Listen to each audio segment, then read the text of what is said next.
Welcome back, Game of Thrones fans, to this channel's rewrite of the Battle of Winterfell. If you haven't seen the first two videos in this series, I would highly recommend you go check them out. I will leave links in the description. This video will focus on the character conflict edits, meaning all the moments where our main characters are personally involved in the battle before the climax. This is also the part where my edits will start to take artistic liberties for the sake of creating the most streamlined, enjoyable narrative possible. Just as a quick recap, the edits so far dictate that the White Walkers have spoken a massive blizzard into existence, and the White Army has just met the Unsullied.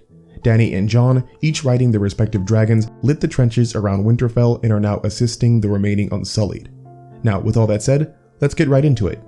As Dany and Jon personally get involved with the combat, the first White Walker will finally join the battle. But it's not just any White Walker, it's the big bad baby toucher himself, the Night King, mounted quite menacingly on the back of Viserion. Dany and Jon will turn their attention away from the fight on the ground to chase the Night King into the sky, past the cloud line. The three will then engage in a dragon battle similar to what we saw in the Source episode. Now, no amount of verbal description or Google images can properly convey how cool a fight between three dragons is, so I won't even try. This clash between undead Viserion, Drogon, and Rhaegal is the stuff of CGI legend, and basically what the entire season has been building to. So instead of futilely trying to describe the scene, I will save myself the embarrassment and just stick to the edits. So, as in the Source episode, the Night King will be thrown from his dragon's back and fall past the cloud line, leaving Viserion in the sky. Dany will tell Jon to go find the Night King as he is the true priority. She will stay and handle Viserion. Jon won't want to leave her alone, but will ultimately agree and descend past the cloud line. Personally, I felt that allowing Dany to come face to face with Viserion without anyone else present was a very important edit to make. For some reason, the show has brushed over Viserion's death this season, along with Dany's method of coping with it. The first 7 seasons of the show went out of their way to impress upon the audience that these dragons are basically Dany's children. Imagine watching your child die in front of you and then be brought back as a zombie to fight against you. Having Dany and Viserion alone isn't just the opportunity for another cool fight. It's a moment for an extremely emotional conflict between a mother and her dead child, and I thought that was important to have. However, like any good suspenseful writing, we were going to switch to a different perspective and come back to Dany and Viserion later. There is a lot still going on after all. Returning to the battle on the ground, the Unsullied will continue to have success against the Whites.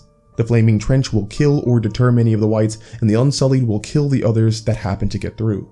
Everything is going hunky-dory, or as hunky-dory as a zombie apocalypse can go, right up until the point where an undead giant bursts through the trenches, followed closely by an undead bear that I saw fit to add in, allowing a path for the other Whites to follow. Seeing as how no one will want any part of that, the Winterfell gates will be closed. The Whites, slipping through the breaks in the Flaming Trench, will rush to the walls of the castle and attempt to climb them. An edit I made here is that instead of sitting and sucking their thumbs, the castle garrison will pour down oil and grease on top of the Whites, then light them on fire with flaming arrows. Dropping oil is a common weapon used in siege defense, and I thought the addition here would make a lot of sense. Still though, as the soldiers on the wall are dealing with the Whites, the undead giant and bear will burst through the gates of Winterfell, allowing the army of the dead into the courtyard. One thing I will say is that yes, realistically, a huge white giant would be one of the easiest things in the world for the Winterfell forces to handle. A single obsidian arrow and the thing crumbles into mulch. But the Source episode gave the giant the rule of cool treatment, which basically means that if something is awesome enough, you will just let it be regardless of the logic of the situation. Because of its inclusion in the Source episode, I will keep the giant included too, because it is admittedly really cool, but the conflict with the giant will be handled much differently. Instead of Lyanna Mormont engaging the giant, the edits will have Tormund face it instead, because duh, he's the giant's bane. They literally talked about it in the episode before. When a narrative moment like this stares you in the face, you don't ignore it. Tormund will kill the giant by himself, and it will go down as one of the manliest things ever done in the show. But now you may be wondering that if Tormund handles the giant in the courtyard, what is Lyanna Mormont going to do? Well, that's why I went into the trouble of adding in an undead bear. Lyanna and Jorah, being the Mormonts of Bear Island, will take it upon themselves to kill the beast. Keeping close to the Source episode, Lyanna will die during this combat, but she will be integral in making sure that Jorah gets the killing blow against the bear. I feel like this is a much more satisfying way of sending off Lyanna, because A, she's like 12 and shouldn't be fighting alone, and B, having Jorah fight a bear alongside her to the death is much more thematically sound than having a giant try to use her as a telescope. Switching back to Dany, high above the clouds, she will call out to Viserion. The dragon will flap in place, hovering, staring back at her with glossed over blue eyes. Some part of Dany wants to believe that her child is still in there, but when Viserion rushes towards her, snarling and dripping flames, she will realize that there is nothing she could do. Drogon and Viserion will fight in the air, much in the same way that Rhaegal did in the Source episode, sustaining wounds and injury, and likewise, the battle will culminate with Viserion's face being bitten off. Dany will tearfully watch the dragon fall limp past the cloud line, out of her sight. Switching back to the war inside Winterfell, our main cast of combatant characters will be doing their best to fight against the ever-growing number of whites pouring through the Winterfell gates.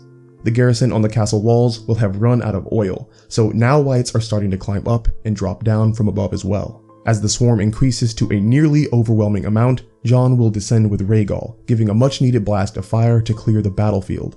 Landing with the dragon, Jon will ask if the Night King has been seen in Winterfell. Still fighting off the whites, our group of main characters will say no. Jon will then tell them that since the White Walkers are not coming to them, they must go to the White Walkers. He urges Beric, the Hound, Jaime, Brienne, Ed, and Tormund to climb onto the back of Rhaegal. We will then switch to our first scene in the crypts. Tyrion, Sansa, Theon, Sam, Gilly, and Missandei are huddled close to each other. Tyrion, looking at Theon, will admit that it is quite strange how life works.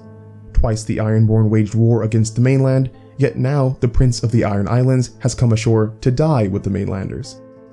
Missandei will refute Tyrion, remaining optimistic, saying that as long as Daenerys lives, there is a chance of survival.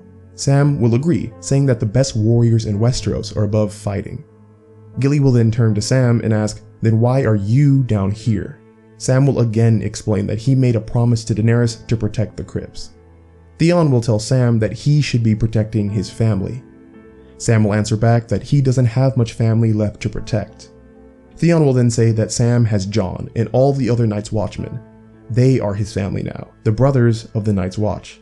Theon will say that the Starks are his family, which is why he's protecting Sansa, but that Sam needs to go above and protect the last few brothers that he has.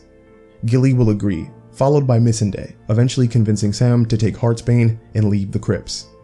A short while after Sam is gone, the perspective will shift to Melisandre, who is whispering prayers by herself in the crypts. As her speaking turns faster and faster, she will jolt from her prayer with the loss of breath. Melisandre will move her eyes around the crypt, searching, and then finally focus on Theon. She will walk over and ask why Tyrion called him the Prince of the Iron Islands. Theon will admit that his father once rebelled against Robert Baratheon and declared himself the King of the Iron Islands. Melisandre will touch the red amulet on her neck and mumble, "That means you have king's blood." She will hold out her hand to Theon, saying that she hasn't much time to prepare and to tell him that she needs his help. Everyone will. Moving back to Sam, he will use the Valyrian steel sword of his family, Heartsbane, to fight his way into the Winterfell courtyard. Unfortunately for Sam, he will arrive just in time for the Night King to show up. The Night King will walk through the felled gates of Winterfell, surrounded by what might as well be a whirlpool of zombies. Sam, along with the remaining forces of Winterfell, will try to cut and shoot through the whites to get to the Night King, but their number is too great and too dense. They protect the Night King on all sides as he moves towards the Godswood. This influx of whites isn't just contained to the courtyard either. They rush into Winterfell as a new wave of enemies, into the keeps and halls and corridors, and eventually underground too. Our characters in the crypts will figure this out as well. They hear banging on the doors, louder and louder with each pound. Theon will rush forward to hold the doors closed, and as he does, Melisandre will start to pray again in Valyrian. Knives and blades poke through the door, stabbing into Theon until he cannot bear the weight anymore, and the door comes crashing down. Whites will start to walk in, seeking to attack the women and children in the crypts, but not before Theon can rush back to his feet and fight back. He will swing at the whites with his dragonglass weapon, stepping in between Sansa and the enemies. All the while, Melisandre is praying as more and more whites enter. They will slash at Theon, gashing him with blades and spilling his blood around the crypt. For every white that Theon kills, another will appear through the door to take its place. Theon, wounded and profusely bleeding, will look back at everyone he is protecting in the crypts, especially Sansa, giving her a look, and then use the last of his remaining strength to fend off the whites. Theon will die in battle, like the hardcore Ironborn Reaver that he is, but at the moment of his death, Melisandre will open her eyes from prayer. The tombs of the crypt will open up, letting out the arisen corpses of the dead Starks. However, their eyes will not be blue. They will be red. Melisandre's prayer used Theon's king's blood spilt around the crypt during this fight as a catalyst to bring back the Starks to fight for the living. Since the books describe the Starks as being buried with iron swords, they can use those to fight off the Whites. Depending on how sentimental you want to get, you could even throw Sean Bean into the scene as an undead Ned Stark, fighting to protect Sansa and the rest of Winterfell. So, obviously, this was probably the largest change from the Source episode made so far. I just felt it was very important to change Theon's death from charging at the Night King and getting instantly impaled into something more meaningful for his character. Having him fight to protect everyone in the Winterfell crypts, giving his life, and then having his blood be the reason that the other Starks could rise and take up his stead of protection felt like it really worked well for his narrative journey in becoming a Stark. I couldn't think of any better way to solidify Theon as a truly loyal, heroic member of the Stark household. But since there is still a ton of other things going on, the last thing that we will address in the character conflict edits is the Night King. Moving back above ground, the Night King will continue to move towards the Godswood. Once he arrives, the Whites surrounding him will form a blockade into the Godswood, literally stuffing the entrance shut with their bodies, signaling the end of our character conflict edits and the beginning of our climax edits. If you want to check those out, be on the lookout for my next video. As always, it was a pleasure, and I will talk to you all again soon.